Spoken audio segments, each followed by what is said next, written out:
तो आप सबका स्वागत है चंपाहाटी में। क्या नाम है? तो चंपाहाटी द्वीप, कोला द्वीप जिसमें हम गए थे वही द्वीप है, कोला द्वीप। और विशेष करके ये श्री जयदेव गोस्वामी हमारे जो गौड़ीय वैष्णव आचार्य हैं उनसे ही जुड़ा हुआ है। ये जो स्थान आप देख रहे हैं, यहाँ पर महाप्रभु के समय एक भक्त हुए जिनका नाम था वाणीनाथ आचार्य। तो वाणीनाथ जी के घर पर भगवान गौर और गदाधर क्या किया करते थे? संकीर्तन करते थे। इसलिए यहाँ पर विग्रह किसके हैं? गौर गदाधर। क्योंकि ये वाणीनाथ जी के घर पर चंपाहाटी में भगवान औरंग महाप्रभु और गदाधर नृत्य किया करते थे यहाँ पर। वैसे इसको चंपक वन कहा जाता है। ये वन होता था, ऐसा घर तो नहीं थे, तो बाद में टेम्पल बनाया है। चंपक वन यानी चंपक पुष्पों का वन। चंपक फ्लावर्स होते हैं ना, चंपक वाइट कलर के चंपक फ्लावर्स। और कहते हैं कि श्रीमती राधा रानी की सेवा के लिए व्रज की लीलाओं में चंपक लता आती हैं और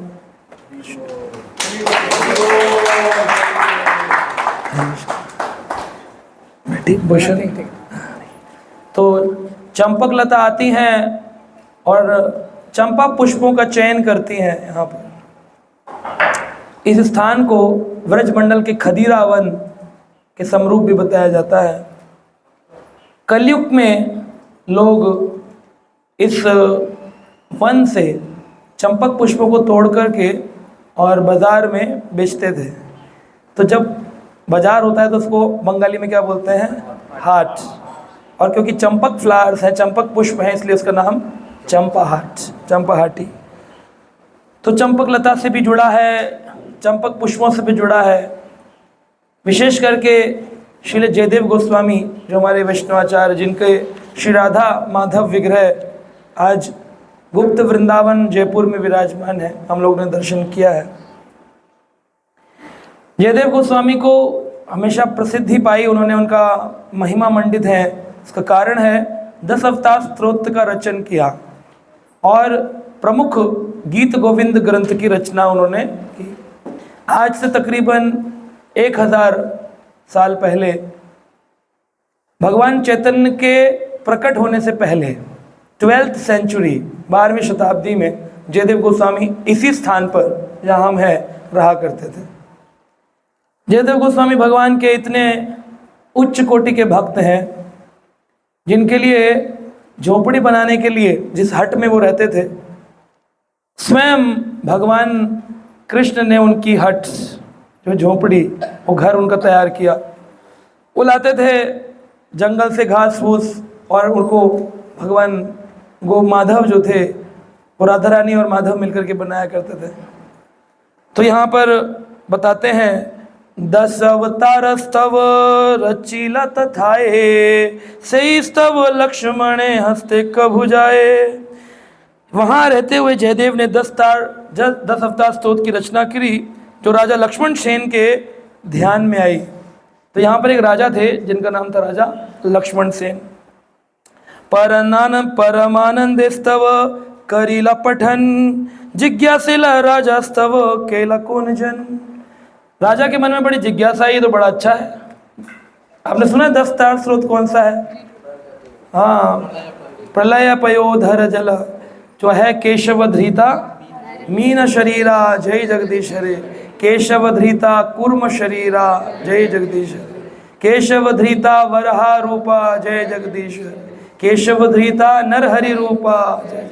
उसे तो आप रोज गाते ही हैं। तव कर कमल वरे नखम अद्भुत श्रृंगम, दलिता हिरण्यकशिपु तनुभृंगम। केशव धृता नरहरि रूपा जय जगदीश हरे। केशव धृता वामन रूपा जय जगदीश हरे। केशव धृता राम शरीरा जय जगदीश हरे। केशव धृता भृगुपति रूपा जय जगदीश हरे। केशव कुर्मा हुआ, केशव धृता बुद्ध शरीरा, उससे पहले बलरा हलधर रूपा। केशव धृता हलधर रूपा जय जगदीश हरे। केशव धृता बुद्ध शरीरा जय जगदीश हरे। केशव धृता कलकी शरीरा जय जगदीश हरे। है ना। जयदेव गोस्वामी रचित 10 विध रूपा, 10 विध रूप भगवान के अनंत कोटि अवतार में से 24 अवतार प्रमुख जो श्रीमद् भागवत के प्रथम स्कंद के 3रे अध्याय में वर्णन किए गए, उन 24 मुख्य अवतारों में भी 10 मुख्य भगवान के पूर्ण अवतारों का वर्णन जयदेव गोस्वामी ने किया। जयदेव गोस्वामी जब यहाँ रहा करते थे तो गंगा जी का स्नान करने जाते थे, लेकिन कुछ काल के लिए जब गंगा जी का स्नान करने नहीं गए तो एक दिन देखते हैं चंपाहाटी में पूरा पानी पानी भरा है। तो हैरान हो गए, ये पानी कैसे आया। तो लोगों ने बोला कि गंगा जी में बाढ़ आ गई, जैसे अभी दिल्ली में सब जगह बाढ़ आई पानी यमुना के अंदर, तो गंगा का पानी चल करके आया। क्यों? क्योंकि जयदेव गोस्वामी रोज आते थे, गंगा जी शुद्ध होती थी। कहते हैं जो व्यक्ति हरे कृष्ण महामंत्र का जप करते हैं, गौरंग महाप्रभु का भजन करते हैं, ऐसे व्यक्ति चलते फिरते तीर्थ होते हैं। तीर्थम कुर्वन्ति तीर्थानि, यह लोग जहाँ जहाँ कदम रखते हैं वहाँ तीर्थ बन जाता है, इन्हें तीर्थों में जाने की ज़रूरत नहीं होती है। तो गंगा जी ने जब संसार में अवतरण लिया तो भगीरथ महाराज ने भी इसी नवद्वीप में तपस्या करी थी। तो भगीरथ महाराज को गंगा नदी ने पूछा कि मैं जब अवतरण लेकर पृथ्वी पर आऊँगी तो मेरे में आकर पापी लोग स्नान करेंगे, गंगा मैली हो गई पापियों के पाप धोते धोते, तो पापी तो शुद्ध होंगे, मेरा क्या होगा। तो भगीरथ महाराज ने शिव जी से पूछा कि आप जटा में गंगा का वेग धारण करेंगे। एक प्रश्न और है गंगा माई का कि जब वो संसार में आएंगी तो उनकी शुद्धि कैसे होगी। तो शिव जी ने कहा क्योंकि वैष्णव नाम परम शंभु है, वैष्णव नाम यथाम शंभु।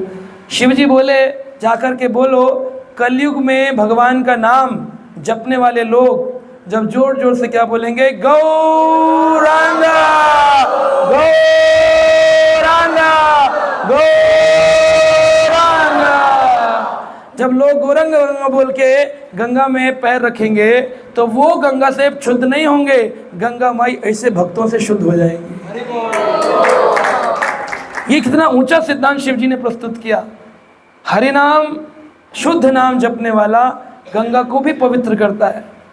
ऐसे वैष्णव जो हरि नाम को हृदय में धारण करते हैं, गौर गदाधर को अपने हृदय में धारण करते हैं, ऐसे लोग क्या हैं। कहते हैं नरोत्तम दास ठाकुर कि गंगारा परस हाइला पाश्चात्य पावन। गंगारा स्पर्श करने के बाद आप पावन होते। गंगा जी जाएंगे, टिकट बुक करेंगे, उतरेंगे, घाटी में जाएंगे, हरिद्वार हर की पौड़ी, फिर नहाएंगे धोएंगे, शुद्ध होंगे। गंगारा परस हाइले पाश्चात्य पावन, लेकिन दर्शन पवित्र करे यही तुम्हार गुण। ऐसे वैष्णव केवल दर्शन मात्र से लोगों को शुद्ध कर देते हैं।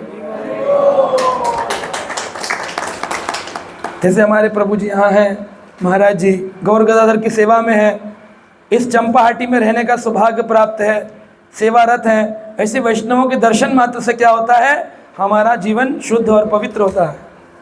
हरि हरि वो। तो हमें ये समझना चाहिए। तो इसी स्थान पर चंपाहाटी में कहते हैं गंगा पारे चंपाहाटी स्थान मनोहर। कैसा है? आपको आनंद आ रहा है कि नहीं यहाँ करके? इतना आनंद आ रहा है, लग रहा है यही रह जाना चाहिए, कहीं जाना नहीं चाहिए वापस। फिर प्रभु जी बोलेंगे ज़्यादा देर मत टिको, जाओ और लोग आएंगे इधर, लेकिन रहना मन करता है, मनोहर है। गंगा पारे चंपाहाटे स्थान मनोहर, सही स्थाने था कि तुम्हें दोई एक वत्सर।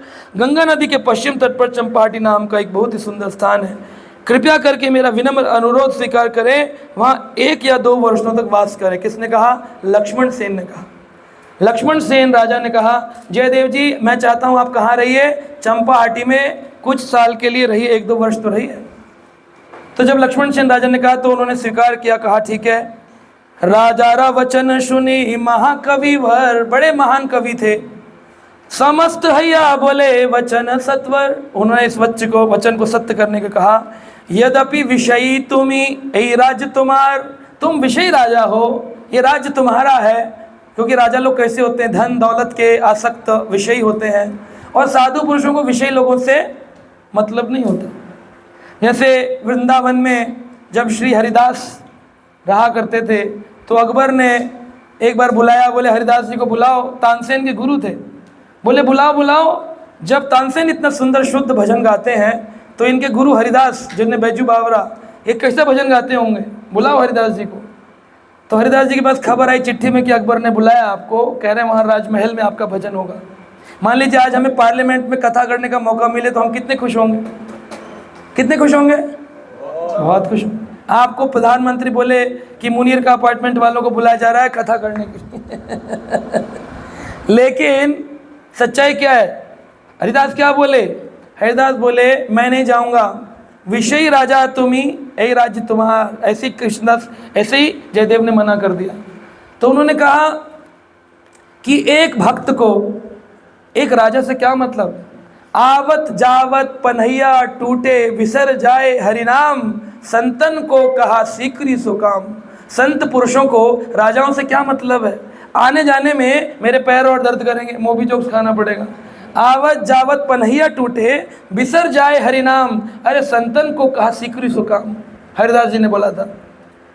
वैसे जयदेव ने कहा ना ना ना ना, हम आएंगे नहीं आपके महल में, लेकिन चंपाहाटी आपने कहा है, यद्यपि विषय तुम्ही, ऐ राज्य तुम्हार, कृष्ण भक्त तुम्ही तवै नाहि का संसार। तुम कृष्ण भक्त हो इसलिए तुम संसार में नहीं लिप्त हो, तो मैं तुम्हारे लिए आऊँगा।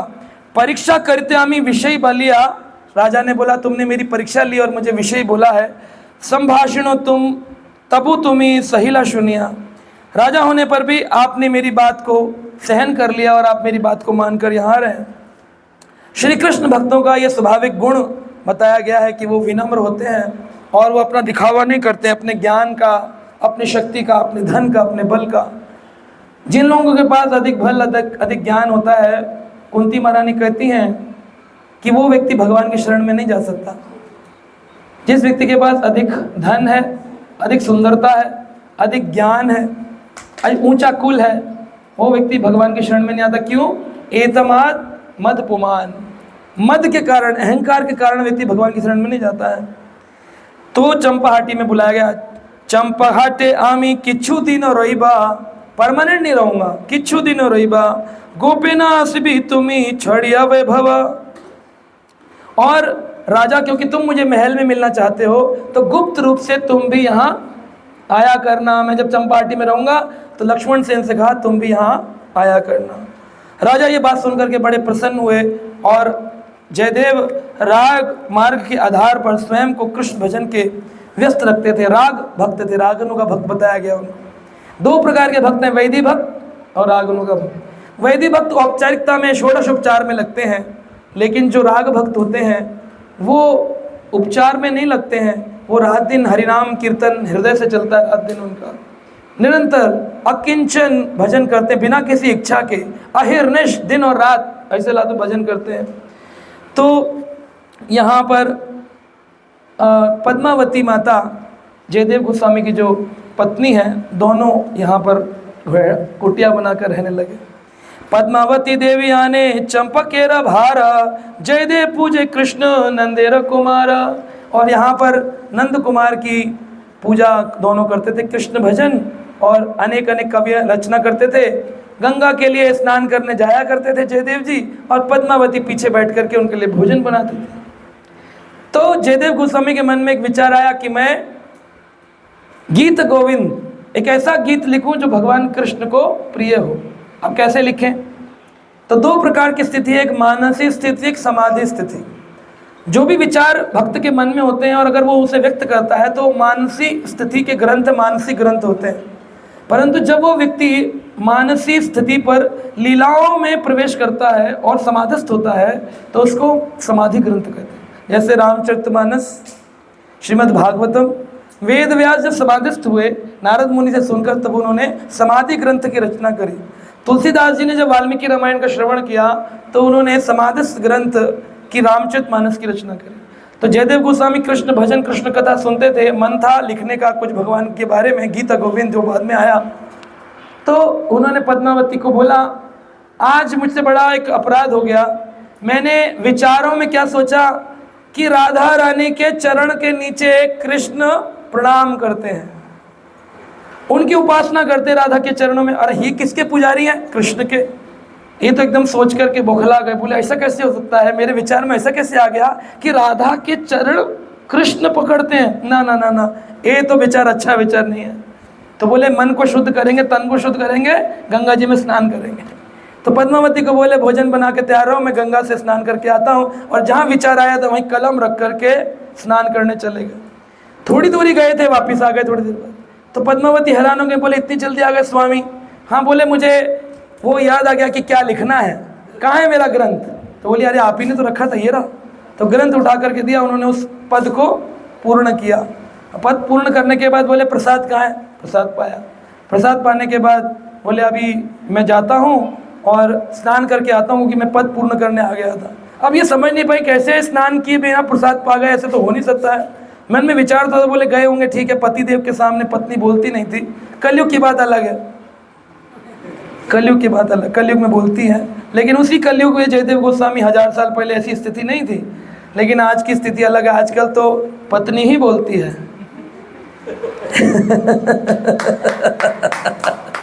तो आजकल तो पत्नी ही बोलती है। तो इस प्रकार से जयदेव गोस्वामी जी आए, और जब आए तो बड़े विचार मग्न थे। आए बैठे, पद्मावती को बोले कहाँ है ग्रंथ लाओ? बोले प्रसाद पाऊंगा उसके बाद ग्रंथ लिखूंगा। तो बोली अरे प्रसाद पाऊंगा, अभी तो प्रसाद पा करके आप गए। बोले मैं स्नान नहीं करके आया हूँ, गया हूँ। बोले अच्छा से कैसे हो गया? मैं कैसे भ्रमित हो सकती हूँ? अभी मैंने अपने पति को देखा, आए, ग्रंथ लिखे, पूर्ण किया, प्रसाद पाए, तब गए। बोले हो ही नहीं सकता, मैं आया हूँ, मैं कैसे भूल जाऊंगा? लाओ ग्रंथ कहाँ है? बोले बोले ये तो लिख के गए थे, कलम किताब लो अपनी। देखा तो उसमें वो पद जो लिखना सोच रहे थे वो यथारूप भगवान कृष्ण लिख के गए कि हाँ मैं स्वीकार करता हूँ कि मैं राधा जी के चरणों को स्वीकार करता हूँ। इसीलिए गौड़ीय वैष्णवों की अधिष्ठात्री देवी कौन है? श्रीमती राधा रानी। गौरंग महाप्रभु राधा रानी के हृदय भाव अंग को चुरा कर के ही तो गौर बने। श्री राधिकाय हृदय से चोरम, हृदय को चुरा करके भगवान बने। तो ऐसे भगवान अनेक अनेक जन्म अर्जित पाप चोरम, हमारे जितने भी पाप हैं उनको चुरा करके चोराग्रगण्यम पुरुषम नमामि, से अग्रगण्य चोर को हम लोग प्रणाम करते हैं। भगवान ठाकुर जी अद्भुत हैं हमारे ना। तो लिख करके गए। तो जयदेव गोस्वामी देखिए क्या किए, भगवान अगर पूर्ण करके गए तो उनको अचंभित होना चाहिए था, कहाँ गए कृष्ण, कहाँ गए कृष्ण, कहाँ गए कृष्ण। उन्होंने बाद में कृष्ण को पूछा, पहले पद्मावती को दंडवत प्रणाम किया। पद्मावती बोली क्या करते हैं आप स्वामी, मैं तो आपकी पत्नी स्त्री, आप मुझे प्रणाम क्यों कर रहे हैं? कर तुम नहीं जानती तुम्हारा भाग्य कितना बड़ा है, जिसके हाथ से स्वयं ठाकुर जी प्रसाद पाके गए उसकी स्थिति कितनी ऊंची भक्ति की होगी। तो क्यों ठाकुर जी ने प्रसाद पाया? ये बात की प्रमाणिकता श्रीमद् भागवतम देती है कि जो स्त्री अपने पति के भजन करने में सहायक होती है, अगर वो भजन में कच्ची भी हो फिर भी उसको गोलोक वृंदावन धाम ही मिलता है। अब यहाँ पर हरि बोल तो है। जो पत्नी, प्रभु जी कह रहे हैं, दोबारा रिपीट करो, हाँ धीरे धीरे बोलो, चल लिखो। जो धर्म पत्नी, इसका नाम है धर्म, अधर्म पत्नी नहीं है कि पिक्चर और शॉपिंग के लिए लेकर जाए। जो धर्म पत्नी धर्म परायण होने के लिए अपने पति देव की सहायक होती है, भोग बनाती है, घर के बच्चों को संस्कार देती है, घर के अंदर विग्रह सेवा में हम मदद करती है, प्रचार कार्य भजन में मदद करती है, ऐसी स्त्री अगर भजन में कच्ची भी हो तब भी उसको अपने अंत काल में श्री भगवान धाम ही प्राप्त होता है। आप कहेंगे प्रमाणिकता क्या है? प्रमाणिकता है जयदेव गोस्वामी। कलम लाकर कौन दे रही थी? पद्मावती। भोजन कौन बना रही थी? पद्मावती। और भगवान ने दर्शन किसको दिए? तो स्त्रियों के लिए बहुत बड़ा उदाहरण है, कैसा होना चाहिए, विचारशील करना है। तो यहाँ पर जयदेव गोस्वामी ने पद्मावती के नाम से ही गीत गोविंद की प्रारंभ किया। पद्मावती का नाम लिखा है उसमें, जय जय पद्मावती, तुम्हारी जय हो, तुम्हारी जय हो। तुमने ठाकुर जी को अपने हाथ से भोजन खिलाया, तुम्हें दर्शन मिले। और इसी स्थान पर भगवान गौरंग महाप्रभु जब रुदन किए, जयदेव गोस्वामी कृष्ण कृष्ण कृष्ण कृष्ण, मुझे दर्शन दो, मुझे दर्शन दो, तो यहाँ पर जयदेव गोस्वामी को गौरंग महाप्रभु ने अपने अंग कांति स्वर्ण रूप में वैजयंती माला धारण करके आभूषण अलंकृत होकर के जयदेव गोस्वामी को दर्शन दी और कहा, रो मत जयदेव गोस्वामी, जल्द ही मैं इस चंपाहाटी, इस नवद्वीप में आने वाला हूँ, यह मेरा स्वरूप है, लेकिन यह गोपनीय बात है, किसी को पता नहीं चलनी चाहिए। तो जयदेव गोस्वामी ने गीत गोविंद की रचना करी। बाद में उनको आदेश मिला कि तुम्हें जगन्नाथपुरी जाना चाहिए, तो श्वेत गंगा जगन्नाथपुरी में जयदेव गोस्वामी अपने काल में रहे, फिर कुछ काल बाद फिर वापस नवद्वीप आए। तो इस तरह से उनका जीवन चरित्र है। हम ज़्यादा समय नहीं लेंगे, प्रभु जी भी कुछ सुनाना चाहते हैं। तो ये चंपाहाटी, चंपक पुष्प, चंपक लता, और विशेषकर जयदेव गोस्वामी हमारे अन्य मतलब मुख्य आचार्यों में से एक जयदेव गोस्वामी, जिनके विग्रह थे राधा माधव, जयपुर में अभी हैं, गुप्त वृंदावन में। और गौर गदाधर यहाँ वाणीनाथ आचार्य के घर पे कीर्तन भजन संकीर्तन करते थे इसी स्थान पे, और यही गौरंग महाप्रभु ने दर्शन दिए, यही गंगा मैया आई, यही नंद कुमार कृष्ण ने दर्शन दिए जयदेव गोस्वामी को। तो इससे उत्तम और स्थान में मिलेगा संसार में कोई? कभी नहीं मिलेगा। बोलो गौरंग महाप्रभु की, गौर गदाधर की, श्रील जयदेव गोस्वामी महाराज की, गीत गोविंद की, निताय निताय गौर हरि प्रेमानंदे। अब प्रभु जी आपको कुछ सुनाएंगे 5-10 मिनट।